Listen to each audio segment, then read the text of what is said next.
August 15 నుంచి freedom from smoking అని చెప్పేసి వీడియో పెట్టాను కదా.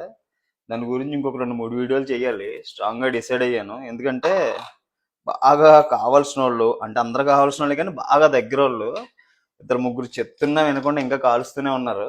పర్టికులర్గా ఒక పర్సన్ ఎంత ప్రాబ్లం అని తెలిసినా ఇంకా అసలు ఎక్కడ ఆగట్లేదు. గురించి పాపం ఏంటంటే సిగరెట్ వాళ్ళు కూడా స్టార్టింగ్ లేదు, ఇనీషియల్గా స్టార్ట్ చేస్తారు భయ్య, ఏదో నార్మల్గా ఏదో సరదాకి ప్యాషన్ కొలది. తర్వాత ఎంత మాందాం అనుకున్నా మానలేరు, ఏంటి హ్యాబిచ్యుయేట్ అయిపోతారు. సిగరెట్ నికోటిన్ ఎడిక్షన్ అయిపోయి అది మాననివ్వదు. కానీ ఒకసారి సిగరెట్ మానేస్తే వాళ్ళకున్న కాన్ఫిడెంట్ ఇంక మామూలుగా ఉండదు. అసలు ఇంకా ప్రపంచాన్ని జయించిన కామెంట్ వస్తుంది, కాన్ఫిడెన్స్ వస్తుంది. ఎంత కష్టం వచ్చినా నేను సిగరెట్ మానేసాను, ఇది పెద్ద విషయం అని చెప్పేసి ఫీల్ అవుతారు. ఏమో సిగరెట్ పాపం స్టార్టింగ్ లేదు అలవాటు అయి ఉంటుంది మీకు కూడా.